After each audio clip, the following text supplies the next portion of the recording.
Habían gobiernos estatales que ya habían anunciado medidas más restrictivas a la circulación de gente. Michoacán, Jalisco, Nuevo León. Esto es acorde a esta fase 3. Entiendo que también hay algún juego político, finalmente son de otros partidos, pero las medidas, en sí las medidas, ¿son las adecuadas? ¿Su gobierno estaría de acuerdo en esas medidas que están implementando esos gobiernos de los estados?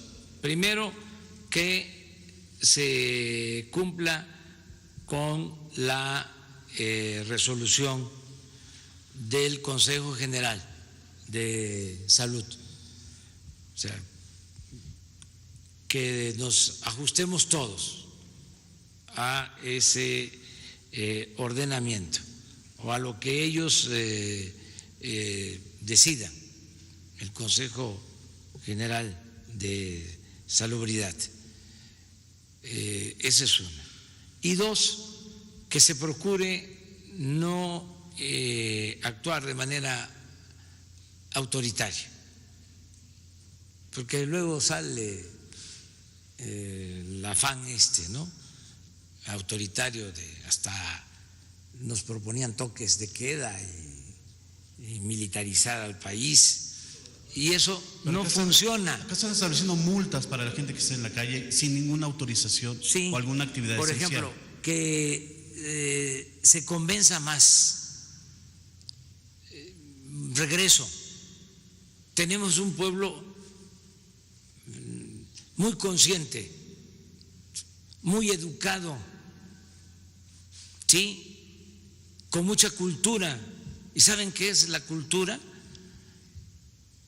Es nuestra experiencia, nuestra actitud, nuestro comportamiento que heredamos de las pasadas generaciones. Y la cultura, con todo respeto, es más que la educación.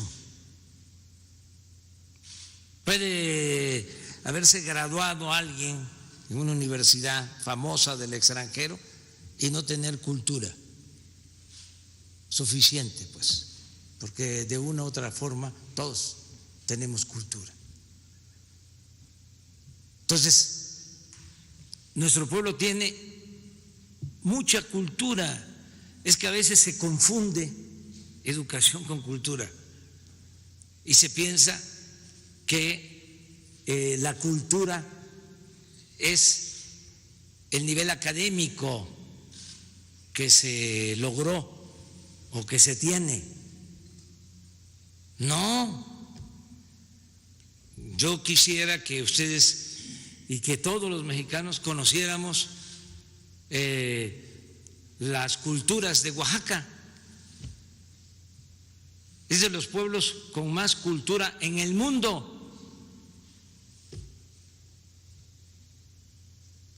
Y no es solo lo educativo.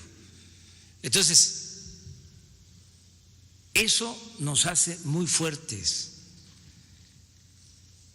Nuestro pueblo es bueno, es generoso. Acuérdense de cómo nos enseñaban, qué nos decían nuestros antepasados. Haz el bien sin mirar a quién. Si hubo ahora descomposición social, fue porque dieron muy malos ejemplos las autoridades y se dejó de fortalecer, o eso se consideraba impropio o no era interesante, importante, se hacía a un lado, se marginaba eso que realmente es lo que vale en la vida. Entonces, pero nuestro pueblo lo está demostrando, es responsable, nos están ayudando mucho. Entonces, no acudir a la fuerza, persuadir, convencer. Pero Hugo puede también expresar esto o lo que preguntas. Con gusto, señor presidente. Efectivamente, el planteamiento de las medidas de seguridad sanitaria en México, que están enmarcados en estas acciones extraordinarias que dispuso la autoridad sanitaria o las 3 autoridades nacionales, tienen como propósito reducir la movilidad en el espacio público. Esto ha quedado claro. Ahora, ¿cuál es el mecanismo de reducir la movilidad en el espacio público? Lo que hemos visto en los ejemplos de algunos países que en su momento fueron rebasados por la epidemia y que desafortunadamente no pudieron tomar la oportunidad de tomar las medidas en el momento temprano, y después ya fue hasta cierto punto incontenible la epidemia, es que acudieron al uso de la fuerza pública. Las razones solo ellos pueden evaluarlas, y cada país es soberano y toma sus propias decisiones, y respetamos lo que cada país haya decidido. En el contexto de algunos países, tomando los modelos europeos, el acudir a la fuerza pública facilitó el hecho de que la gente se quedara en casa. Pero no debemos pensar que cada modelo de país es intercambiable. Cada país tiene su propia realidad social, económica, política, etcétera, y como señala también y enfatiza el presidente, cultural. Entonces, los distintos recursos con los que cuenta un pueblo y un país deben ser considerados.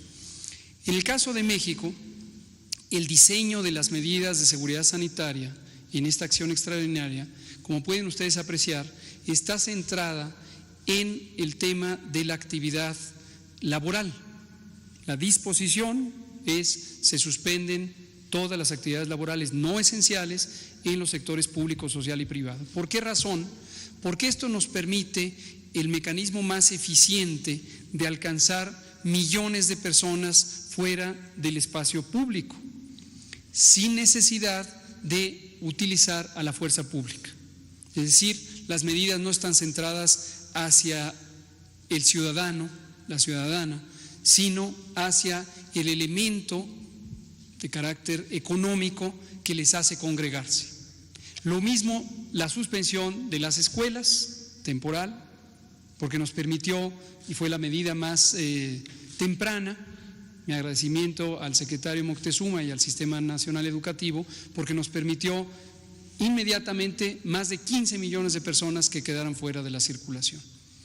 Y el tercer elemento, que es el del espacio público, con solo restringir las actividades programables, cines, teatros, museos, actividad turística, etcétera, también se logra suspender la movilidad en el espacio público. Es decir, al final del día, el ciudadano, la ciudadana, si no tiene que ir a trabajar, si no tiene que llevar a los hijos a la escuela, si no tiene que ir, no hay manera de que vaya a un museo, a un teatro, a un cine, a una actividad turística, no tiene a dónde ir. Y entonces solo puede ir a sus actividades esenciales, como adquirir alimentos, como asistir a alguien en necesidad, etcétera, etcétera, sin necesidad de ejercer la fuerza pública. Entonces, lo que usted pregunta sobre los gobiernos estatales, lo hemos reiterado y está planteado en la Ley General de Salud. Los gobiernos estatales son autoridad sanitaria y tienen la responsabilidad de hacer cumplir los elementos centrales de la estrategia definida por la Autoridad Sanitaria Federal, de hacerla cumplir en su territorio. Y no debemos caer en distractores, porque puede haber elementos que son muy visibles de coerción del ciudadano, cuando los elementos fundamentales para reducir masivamente la movilidad están en suspender, en hacer efectiva la suspensión de los elementos que hacen que la ciudadanía se movilice. Es decir, el enfoque no es en el ciudadano, el enfoque es en los elementos estructurales de la vida pública, trabajo, educación, recreación, etcétera, que hacen que el ciudadano se pueda o se tenga que movilizar. Muchas gracias.